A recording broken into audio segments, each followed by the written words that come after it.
Banana Q kayo dyan, bili na. Walang kahiyahiya sa pagtitinda ng Banana Q. Ang mahalaga, lumalaban tayo ng patas at kumikita ng marangal, hindi sa masamang paraan. Boss, okay lang ba magnakaw ko ng pipa dito? Naku sir, wag naman po. Sana hindi nyo isusugal ang pambili nyo ng pagkain para dyan. Bali wala kung magutom ako, basta makuha ko lang ang pyesa ng motor ko. Nanay, tanong ko lang, sapat pa ba ang 50 pesos para sa isang kainan ngayon? Aba hindi, kahit 150 piso kulang pa ngayon. Hoy, long hair! Tingnan mo to, dami kong huling isda.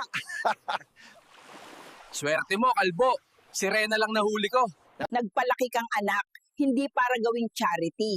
Huwag mong iasa sa kanya ang pag-angat ng buhay mo. Gets mo? Oy, anong kinamatay mo, long hair? At bakit ka nandito? Sorry, kalbo. Bayot ako eh. Kakachorba ko kaya ako nandito. Mga pare, nandito tayo sa impyerno. Tingnan nyo tong lawa ng laba. Brad, ilang taon ang sentensya mo dito? Ako, sabi ni Satanas, 20 anyos. Ako Brad, want to sawa. Uy, pera to ah. Walang nakakita.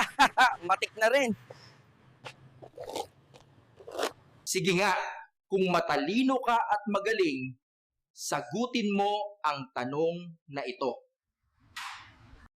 Ang uod kapag namatay ay inuuod din? Sige nga, pakisagot ang tanong sa comment. Nako, may darating na bisita. Kuya, nasaan ang bayad sa utang mo? Hindi bisita, buwisita. Aray. Sa inuman, wag lang sa pulutan mag-focus. Tandaan, inuman ito, hindi handaan. Ay, Nay, tulungan ko na po kayong tumawid. Salamat, iho. Pasensya na, matandang hukluban. So, nandito na ba ang mga bagong recruit? Oo, boss. 3 sila. Alam nyo na kung anong mangyayari sa inyo dito. Pero pwede pa itong maiwasan. Paano po, Master? Kung may 20 pesos kayo. Kaya, meron ka bang 20 para hindi ka na magdusa? Oo, Master. Mayroon ako. Mabuti. Maligayang pagdating sa Paru-Paro G. Kaya mura lang ang membership fee dito sa Paru-Paro G. Kasi mahihirap ang trabaho dito.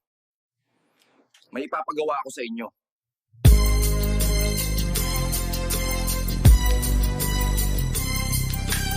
So ano masasabi mo sa hirap ni Awit? Totoo ba? Ang masasabi ko dyan, sa edad kong to, ngayon lang ako nakakita ng magbabasura na nakakwintas ng ginto. Sir, ano po ang inyong kwento tungkol sa motorsiklo? Yung muntik na ako maging kwento mabilis. Hoy, long hair, bakit ka nandito sa impyerno? Hindi ba mabait ka naman tao? Kasi siya ang kalaguyo ng asawa mo, kaya ka inatake sa puso, kalbo.